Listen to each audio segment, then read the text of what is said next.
And we're back after an eventful episode. Bloody door! Why do I keep forgetting to close it?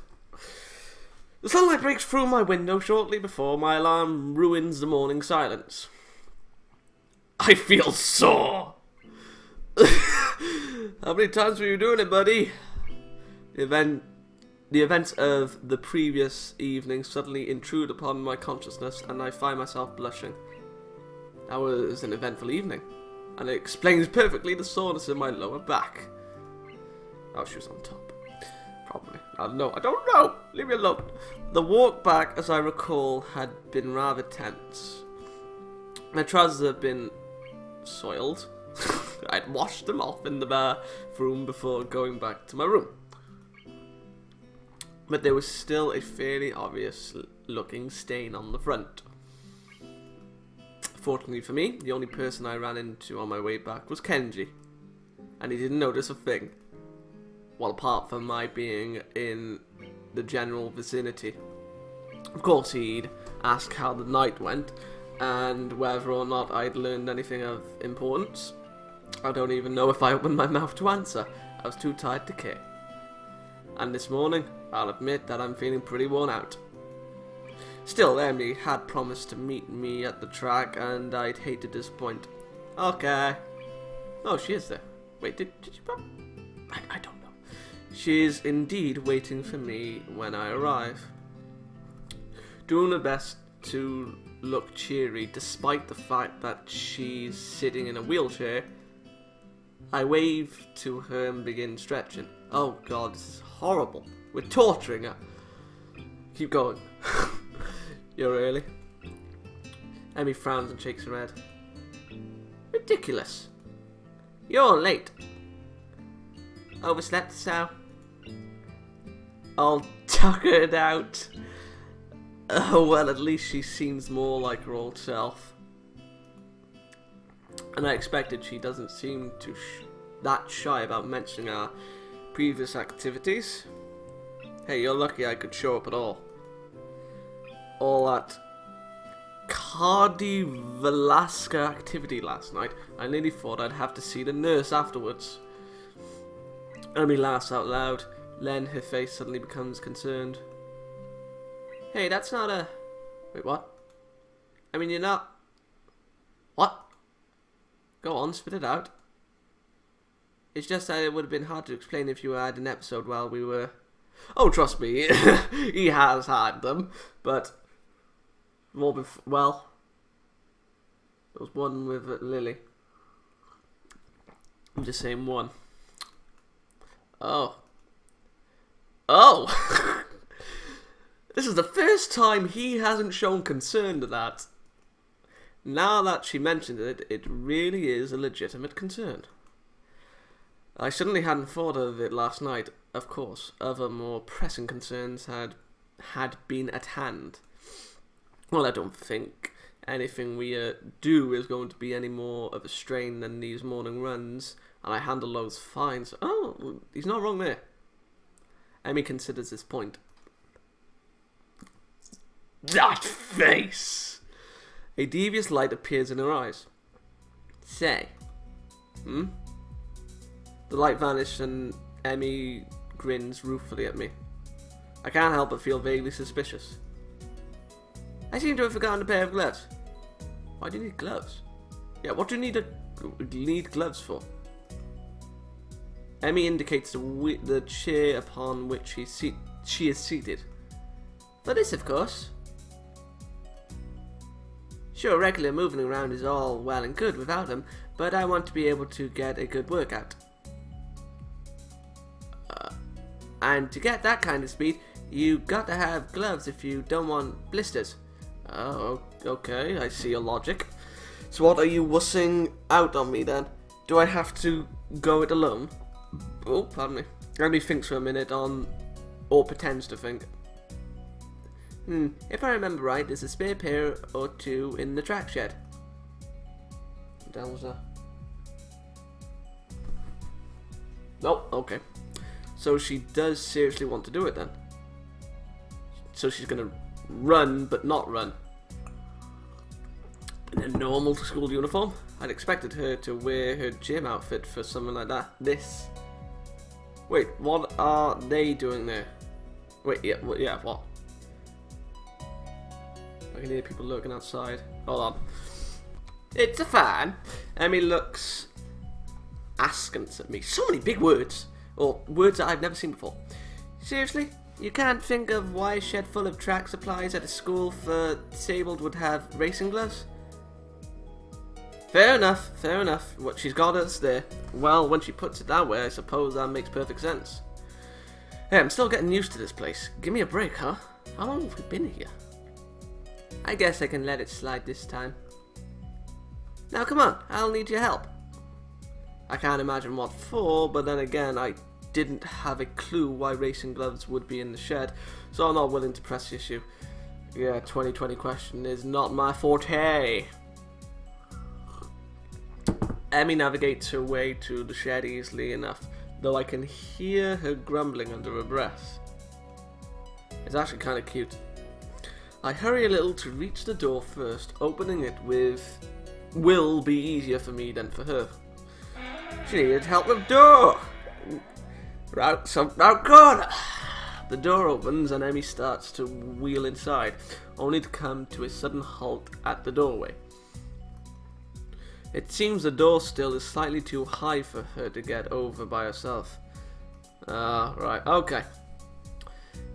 She makes a few runs at it unsuccessfully before crossing her eyes and glaring at the offending object. Stupid wheelchair. Hey Sal, can you give me a hand here? Yeah, I can see why she needed our help now.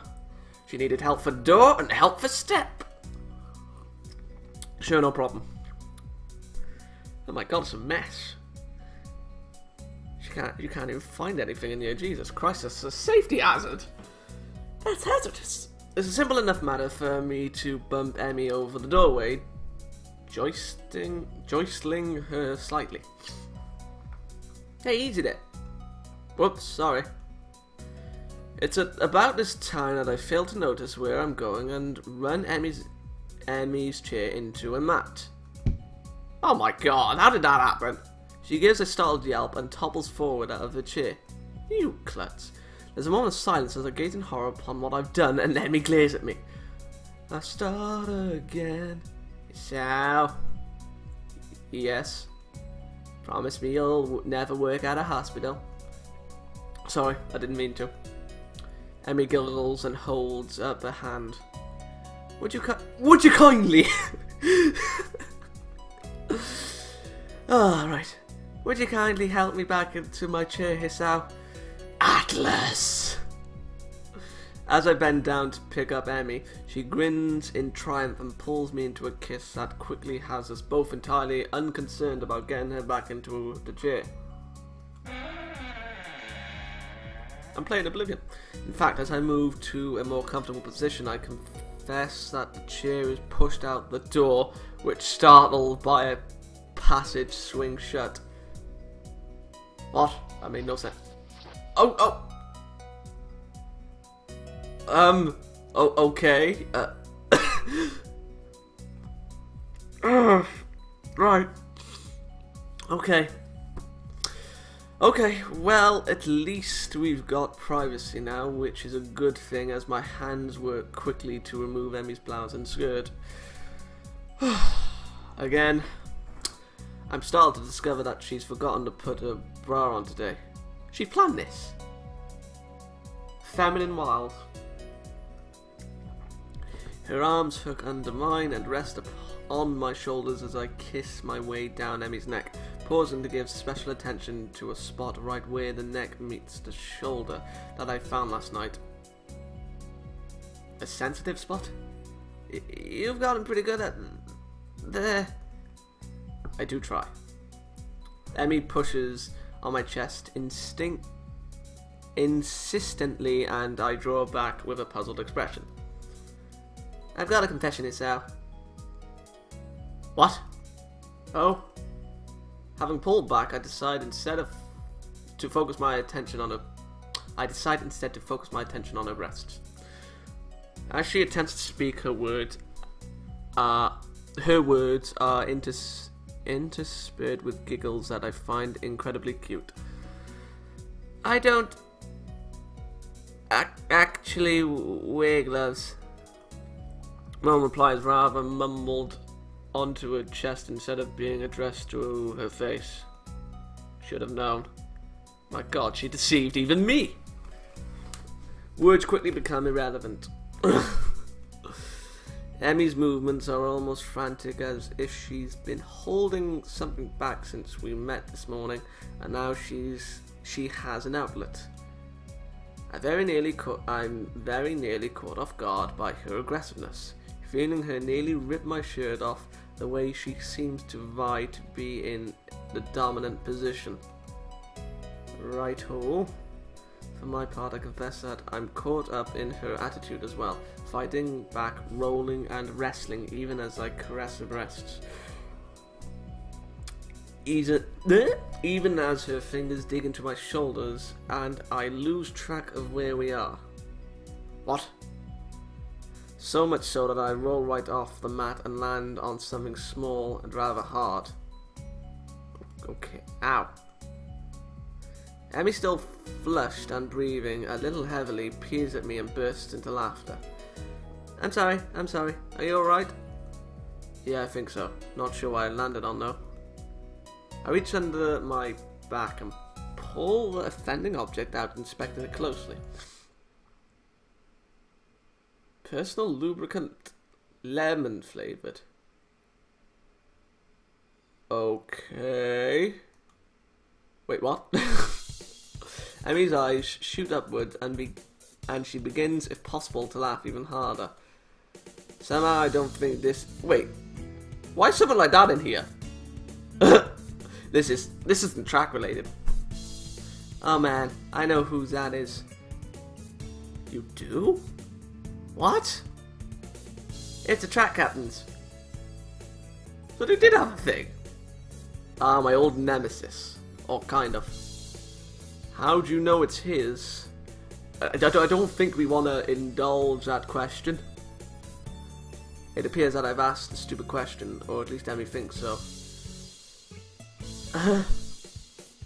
Because he's the one who told me the track shed was a good place for... What did he call him? Clandestine encounters. What the hell does that mean? Oh. The fuck? No. He invite you to one or something? Emi burst into more laughter. What? I confess that the sight of a naked Emi laughing is oddly beautiful. I feel an eagerness to end conversation and get back to what we were doing, despite my rather pointed questioning. It's out. The track captain's gay. Oh! Well, we never won. That victory meant nothing. Bollocks. Huh? Really? And here I initially thought you two were a couple. Well, I did have a crush on him when I first joined up, but he wasn't interested. Obviously. But we are good friends, I guess. I mean, he told me all about this, you know. What? I hesitate to ask. He's literally saying that. And really I do, but I ask anyway. But what does he need the lube for anyway? I mean, he doesn't, how the hell does Emi always manage to not blush? Obviously he uses it for, you know. Right.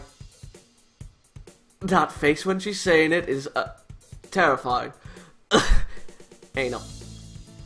I tried to suppress a snicker. I fail. Emi's giggling too.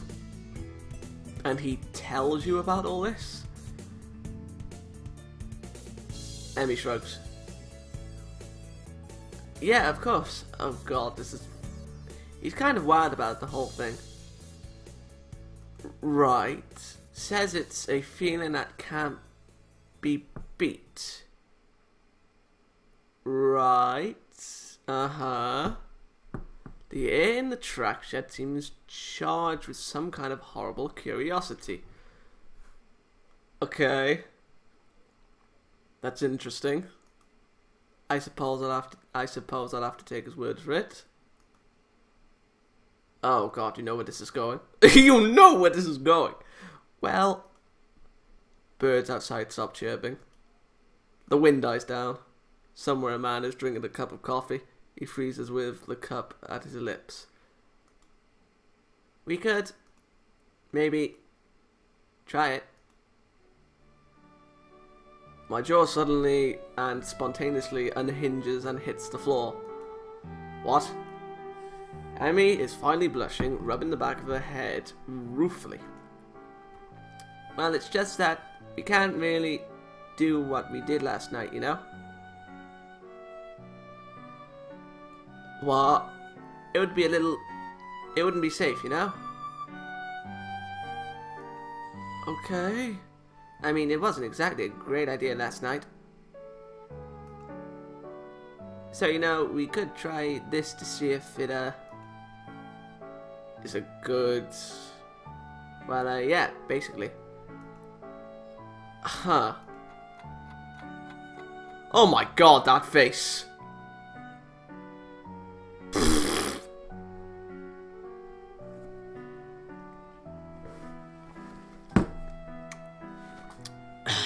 This would be the part where I need alcohol. Careful! Are you sure about this? I'm positioned behind Emi, who is looking back over her shoulder, looking a little flushed. Right, well obviously once we decided to go ahead with this idea, we had to get back into the mood. Okay, that accomplished, we emptied the bottle of lube and here we are.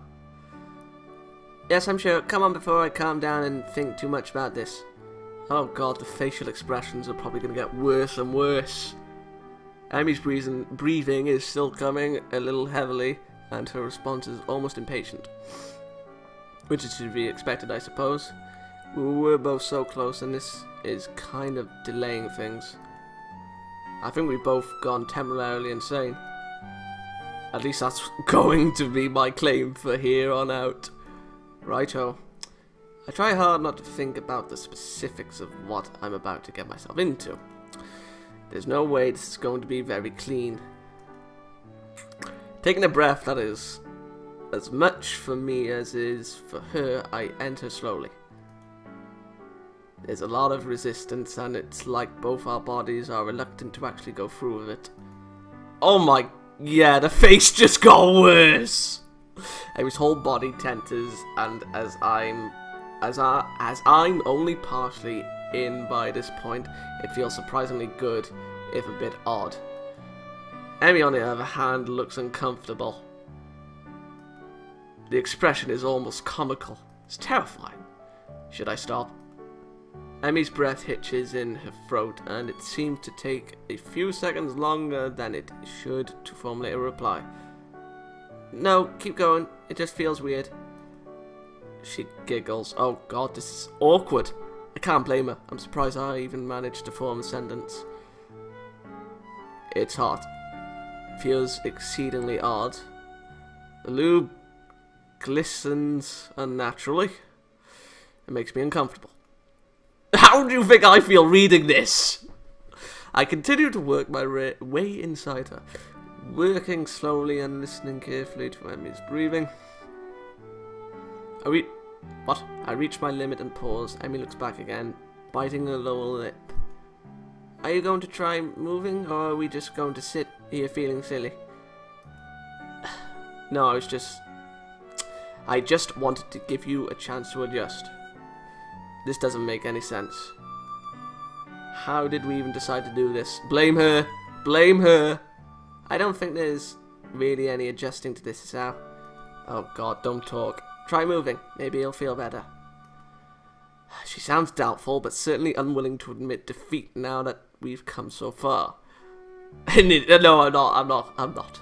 I begin a slow motion that seems to work well for both myself and Emi as she closes her eyes in an attempt to concentrate on this new feeling. As I begin to find a rhythm, I begin to feel that familiar falling away sensation I got yesterday. I close my eyes and try to loosen myself in the feeling, except it doesn't seem right. Emi's not making any noise. Oh god. I learned very quickly yesterday that Emi is somewhat less than quiet when she's enjoying herself. As I open my eyes, I see that Emi is trying to get into things, but it just doesn't seem to be working for her. Her eyes are closed and she's biting her lip, but it seems to be out of toleration rather than enjoyment. A sort of, well, this was a failure, but hopefully it'll be over soon look. I'm caught in a bit of a situation here. In truth, I don't want to stop. But at the same time, it doesn't seem to be doing much for Emi. Or if it is, it's coming on far slower than I am. I feel bad. I want Emi to enjoy this too. Okay. I reach one arm around to tease Emi's chest, which startles her. This in turn causes her to tighten around me considerably, causing a wave of pleasure to blindside me. My gasp seems to amuse Emi, but her grin quickly turns to a gasp as I move my other hand casually down her front and begin to stroke gently at the soft patch of hair between her legs. The motion of my own hips increases as my hands ministrations to Emi's front bring back the gasps and yelps that I'm used to. I concentrate only on the feelings of my hands, one now slick and sliding, lovely, the other on skin soft and responsive, goosebumps on her flesh, shivers and sweats as her own building climax causes her to tighten until finally I can't possibly... What? No, I can't possibly... One word. What? Oh my... Oh god, I'm so sorry. Emi, I'm going to... I give a final thrust. My fingers tense around Emi's nipples. Dive between her legs. Oh my god.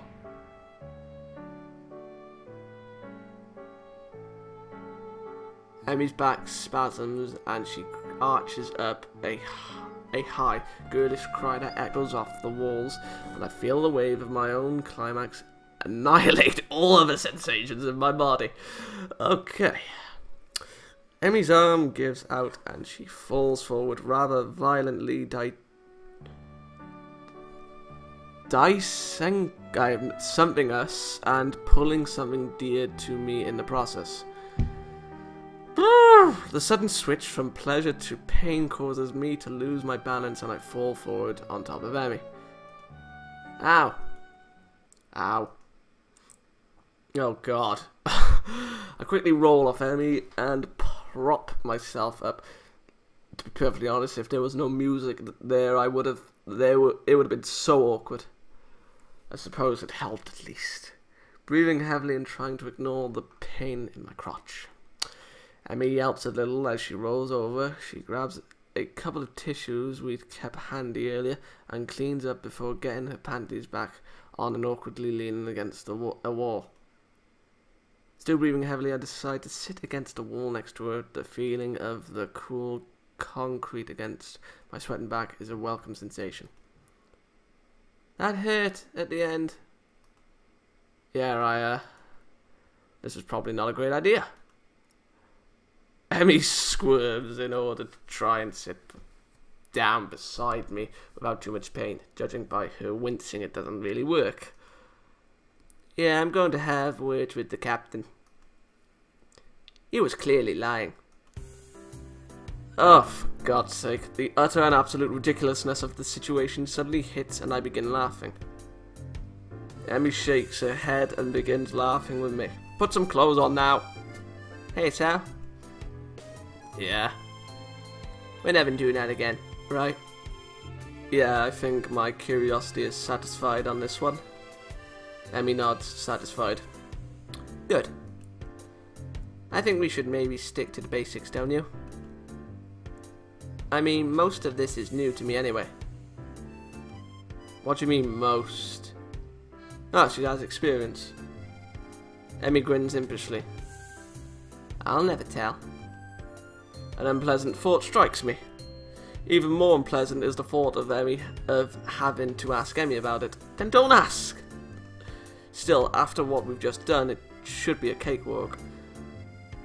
Fair enough. Hey, is there a sink? Wait, what? I'd kinda like to, wash off a little. Emi's jaw drops. In the sink? Well, there's not really anywhere else to do it, is there? And I want to avoid the smell. That the nurse might notice. This is the most awkward conversation I've ever had. You're right. Yeah, there's it's on the back wall. There might be soap too. Oh god, I think that's more dirty. Thanks. There is in fact a little hand soap, which is better than nothing. No towel though. Guess I'll just have to drip dry. All finished? Yeah, that'll do for now. It's not like I'm not going to take a shower after we see the nurse. Glad to hear it. Now help me find my clothes you tossed them somewhere. Hey, you know better. How am I supposed to explain that hole in my shirt, hmm? Hey, sorry. I got a little excited earlier. It takes some time, but finally we're both more or less clothed. There's a frantic moment where neither of us knows where Emi's wheelchair is, but I recall it going through the door and rescue it. Now be more careful going through the door this time, would you? Bumps are not my friend right now. I'm so sorry we tried this. Why are you sorry? It was her suggestion. Emi shrugs and grins. Well, it was worth a shot, right? And anyway, it was good exercise, right? Righto, can't argue with that. Right, now that we're outside, by the nurse, I'm going to now wash my eyes out. I'm sorry, but the faces she was pulling. This wasn't even awkward for Hanako or Lily. This was the most awkward ever. To read, good day, I need to watch some A and Bs.